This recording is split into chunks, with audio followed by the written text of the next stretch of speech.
Hi everybody, how is Oh, everybody doing? hi. Here are we again, Yes, Trans Gurus for this week. And this week yeah. we are talking about thriving. And by the way, thank you very much for being so, so great in subscriptions. It's Hmm. growing like hell. So it is very nice. Thank you very much. So, thriving. Who wants to go first? Bobby, go first. Oh, okay. Um, yeah, that's something that I think about a lot because um, and I can only speak for myself, but I think I speak for you and Raji and Jimmy when I say we're thriving. we, we are four people who are thriving. And I was thinking about, well, why? Why? And because, um, we all have some age on us. We've all got probably a few years head start on some of you, and I probably have a whole lot of head start on most of you. But uh, it was being born in 1950 there until Stonewall, which was 1969, and I was graduating high school. You could be jailed, arrested, and imprisoned for cross dressing in public. And it, it was a really repressive society. And there was no such thing as trans health care for decades. And the idea that there would be a day when insurance would pay for my stuff. It was like I didn't even dare think about that because that just seemed impossible to me. And so, and I also wanted to remind people that um, the American Psychological Association and the American Medical Association pathologized everything about the queer community until 1973, and they decided that being gay was just another aspect of the human condition. Whoops, sorry, we called it sexual deviancy and abnormal psychology. Forget all about that. It's just another. And so they depathologized being gay in 1973. Now, they didn't extend that courtesy to transgender people until 2012. Well, if I need to remind you, that's like 13 years ago. And so most of our life, for decades, um, we were uh, um, Marginalized. being, yeah, we were being repressed. Let's put it that way. And so all of us have lived through those years, and we're thriving. And so I thought, well, why don't we talk about that? It's like what are some reasons and what are some why and I think um, there's a lot of stuff about that. For one thing, um, I never stopped challenging myself when I would go out.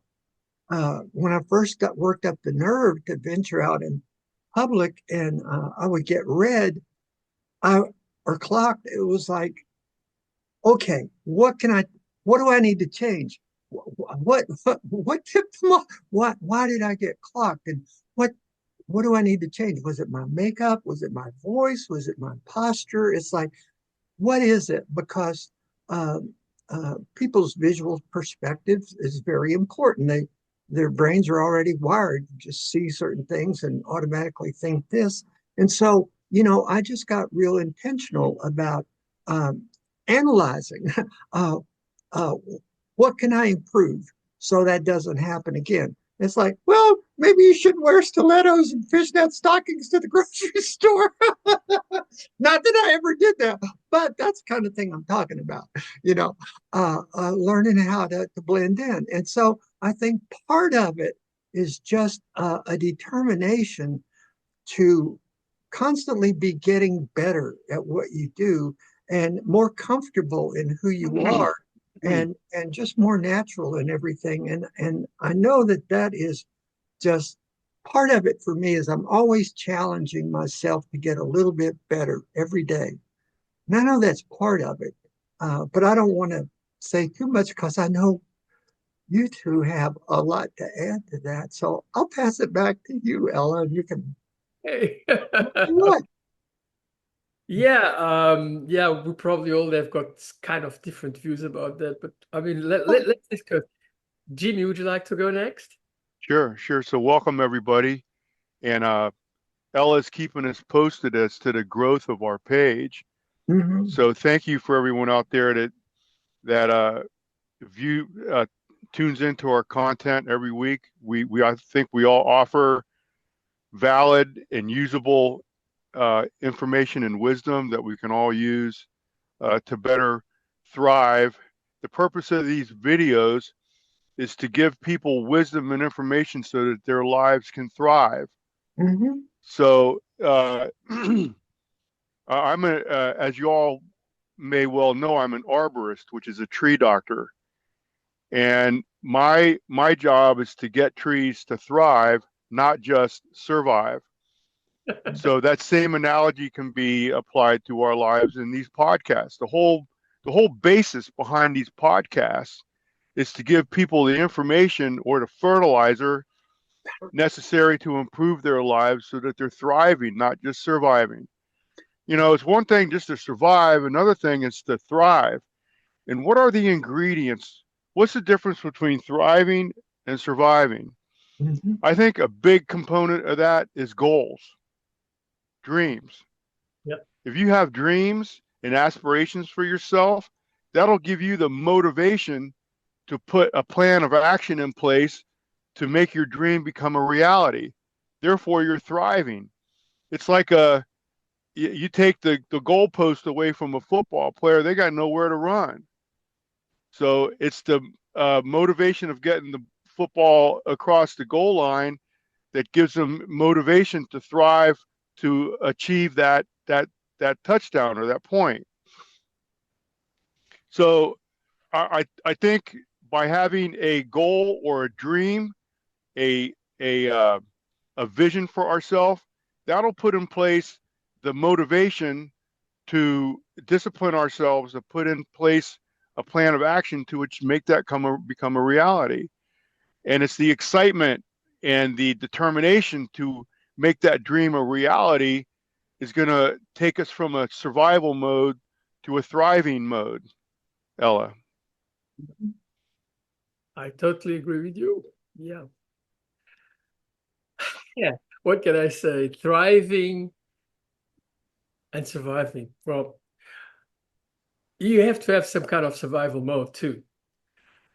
I have to say, my thriving uh, has been as a transgender woman and as a person has gone out of the transgender area because it's not only on the transgender part that I am thriving. I am thriving in everything I do. Um, Mainly in my business. I mean, I'm a business person. Um, in everything I do, in my writing, everything. It's been actually, to tell you the truth, quite an incredible year this year because business-wise, I've been having an incredible January, absolutely incredible January, and the very positive side. And which helps me to give me a little bit of, let's put it this way, a little bit of a nice feeling, and take out, some other feelings which are going on around us. But thriving, and I do agree with Bobby, we as transgender people, we have three, we have really changed a lot. Same as her. When I was young, I was kind of, wow, there's no possibility that I can do what I think is right for me. And I adapted. When I was very young, about 14 or 15, actually, I had a cruise coming from Portugal to the United States, and I was in New Orleans. And in New Orleans, I saw for the first time a transgender person, and it was Yeah, they have a few there. Yes, and it was a strip club. God knows how I got to the strip club because I was minor, but at those times there were, it was in the 70s, so it was not such an issue. And I kept on dreaming from that for a long, long, long, long time. Later on, when I started to study in London, I saw that there was a community of people which were cross-dressers. And there was a community of people of transgender people. And I immediately associated with that. So what happened then was very simple. I used to have a girlfriend, and she went to art school. And when she was in art school, I used to put my girly dresses, except for one day when she came earlier home, and she Whoops. opened the door and she saw me fully in girly clothes. And she looked at me and said, sorry, I'm in the wrong apartment. And she went away. So, and then afterwards, opening the door again, I'm not in the wrong apartment. That's you. What are you doing there? Anyway, she became my wife and we were together for many years and we had 2 kids together. So she knew it from the beginning the way I was, and it did not disturb anything. But my fight to thrive in my real person was long, very long. And now, since a couple of years, more than almost 10 years, I am completely um, a woman. Mhm. I thrive not for me being transgender, but for me being a respected transgender person. I have to say as well that I think throughout my life and looking at transgender people,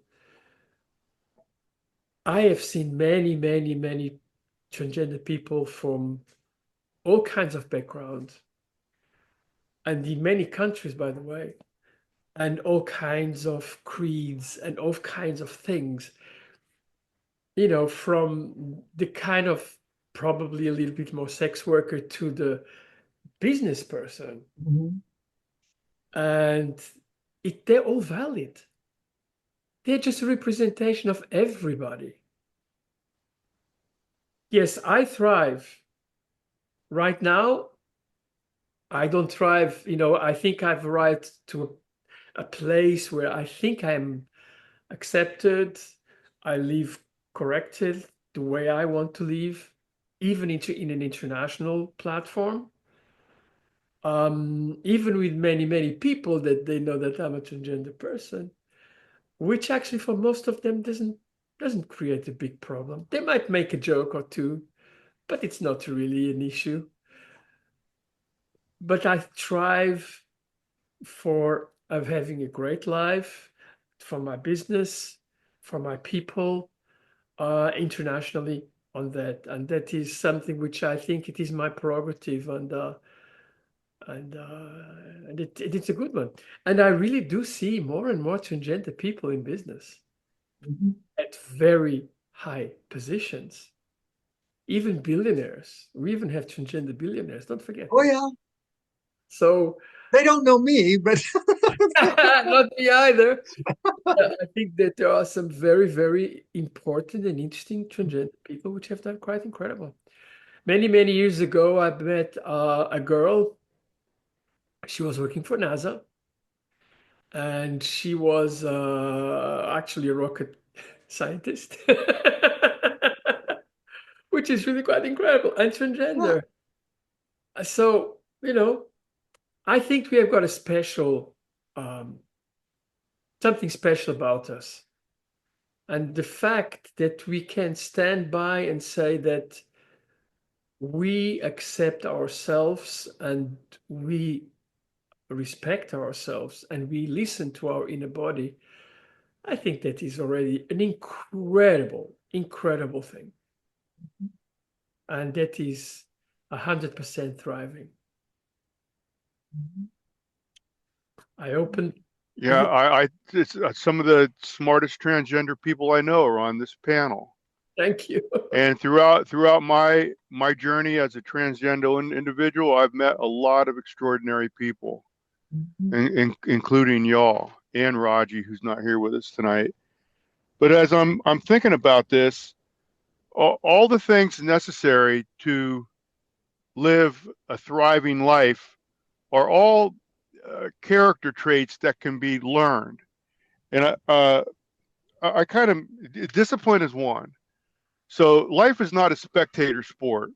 So if you look at the arena, the people that are thriving are actually the ones in the game. In the game. So you got to put yourself in the game, and you got to realize that when you're I don't know who played. I think it was Buffalo played Kansas City or somebody the other day, and Mahomes won. So you got I don't know where the game was played, but you had half the fans cheering the Chiefs and the other half cheering the Buffalo, and vice versa. And so you got to be prepared that when you're in the game, if you're not being booed or cheered, you're not even in the game. Mm-hmm. So prepare yourself to be cheered by some and booed by others. If that's not happening, you're not in the game. Absolutely. So discipline, problem-solving skills, the ability to negotiate obstacles, a plan of action, persistence. These are all traits that are characteristics that can be self-taught. Mm-hmm. Yep. And so just if you want, and you have to have a plan of action. How I look at it, and there's some really great ways people put it, there's only one shot on this rock going around the sun, this thing called Earth that's spinning at 1,000,000 miles an hour, going 1,000,000 miles an hour around the damn sun. We only got one shot at this in this particular realm. And to go in the reincarnation and all that spirit, that's a whole nother podcast. But to get and you have to make it just a decision.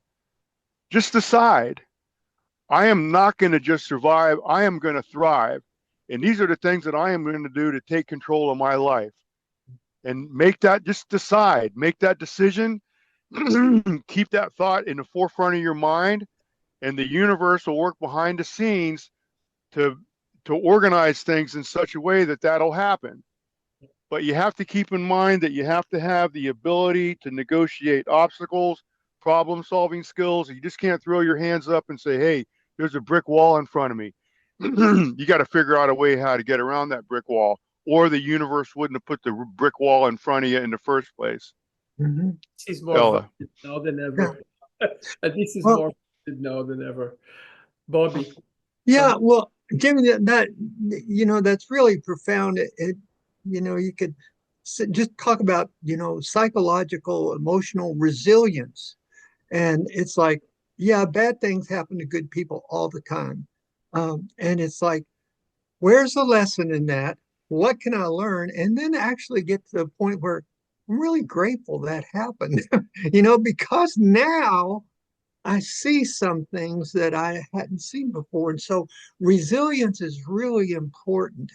But as you were talking, Jimmy, I was thinking, what are some things that really supercharged my transition? And, I'm always talking about how your life is just going to stay the same it is today forever and ever, except for the books you read and the people you meet. And so I being a teacher, you got to read something every now and then. So, but Eleanor Roosevelt, oh my gosh, Franklin Roosevelt's wife. And if you have never been exposed to Eleanor Roosevelt, it's like, oh my gosh, you will gain decades of wisdom, you know, in a few pages. But one of the things that she said was, no one can make you feel inferior without your consent. I don't know where you grew up, and I don't know if you were ever exposed to conversion therapy, like, oh my God. Um, but that my world was exactly all about that. Trans people are inferior, and you know, you need to be ashamed of who you are. And when I read that, no one can make me feel inferior without my consent. It was like, oh my God, why would I ever turn that power over to somebody outside of myself? Why would I ever give anybody permission to make me feel inferior? And that day really radically changed me because I realized I am as entitled to life, liberty, and the pursuit of happiness as anybody else in this country. No one is more entitled to life, liberty, and the pursuit of happiness than I am. And then after a little while longer, the next thing was no one, no one will succeed in making me feel like I am less of a human being, less of a citizen, less of a child of God than they are. Don't even try. You cannot succeed in making me feel like I am less than you. And and those things are just such empowering thoughts to me. It was like all of a sudden I had confidence, and I started looking people in the eye when I had conversations with them, and I quit avoiding having conversations. Oh my God, I used to go out in public and I'd be scared to death to talk to anybody. It's like clerk would be coming my way. Oh, please don't ask me any questions, you know. As I don't, and you know, it was like everything really changed within just a matter of days when I realized, why in the world would I ever allow anyone to have the power to make me feel inferior? And so that's just one thing I want to pass along, because right now there's a whole lot of people that would love to make you feel inferior, and you must not give them that permission. You must not consent to that. You've got to get real tough real fast and say that is not going to happen anymore. So that's just one thing else I wanted to pass along. So Not allowed here. I have to say as well, it is true that right now there are some people which are want to make you feel inferior. On the other side, I see from many of the people, what happened? Many of the people that that are my friends, that actually it's the opposite. They yes, they come to us and tell, we are with you, we love you, we support you. Um, so I see that, in a way, what's going on right now with the press and all these crazy things, it's a promotion of transgender people as well. Because, don't forget, I think that with more than 50% of the world has some kind of empathy. mhm, And I do think that many people do know some kind of transgender person. mhm. And all of a sudden, guys, it's their problem. It's, I mean, as I always say, um, if you're against me, it's your problem, not mine. Right. If there are laws being created against me, well, we'll survive. We have survived for millenniums, so why not now? And I do think that right now there's a high degree of information going on around transgender people, and they're creating a very large amount of empathy as well around the world. So, you know, as we always say, there's two sides of the pendulum.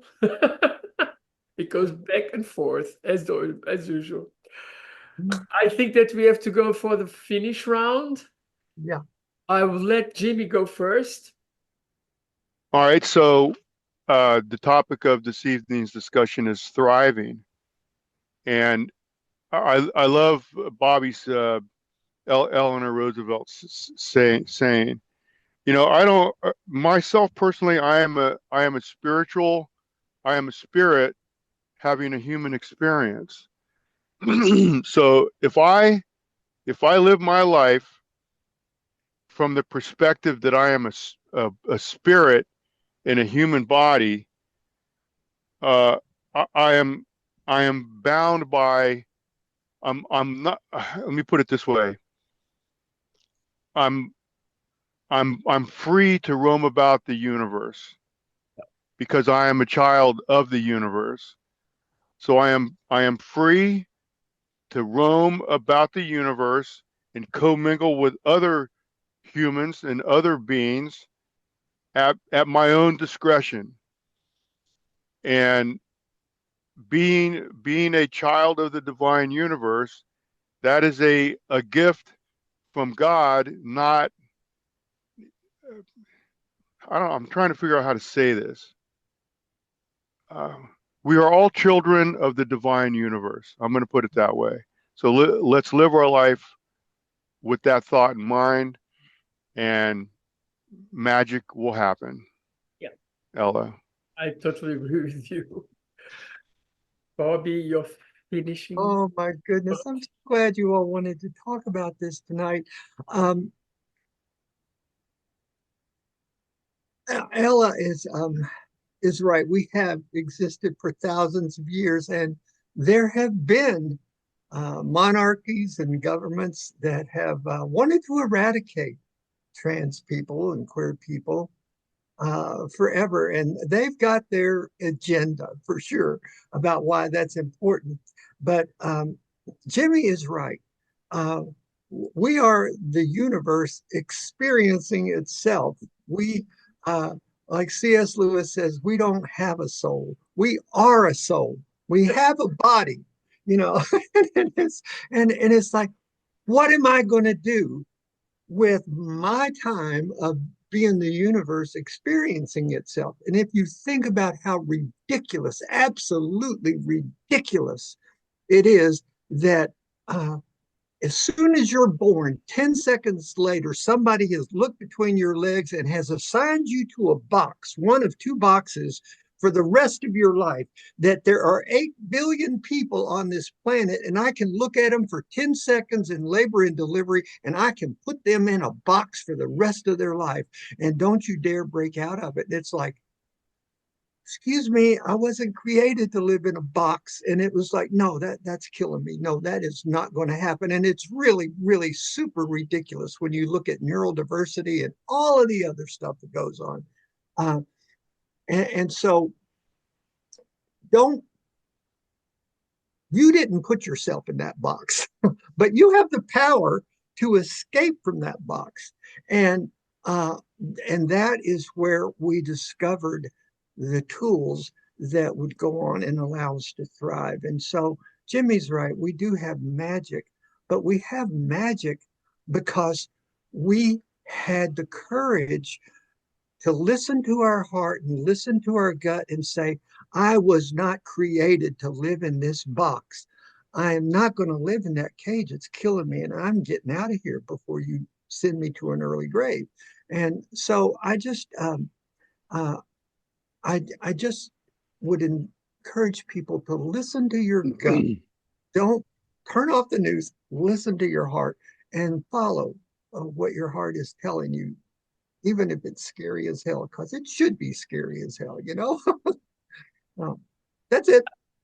Absolutely. And it does not always mean that you are transgender or not, but you are Right, what. exactly. Absolutely. And don't Yeah, forget, oh, I'll tell you something. talk about that box. When you talk about that box of looking between your legs and see what you are, this has not always been like that. In the old I Jewish know. traditions, there were 7 different genders. Yeah. In So, some countries, they don't even put a gender on your birth certificate until you're like 9 years old. And you've correct. had some time to think about it. So don't look at it like that. But important is that try to be your spirit in a body.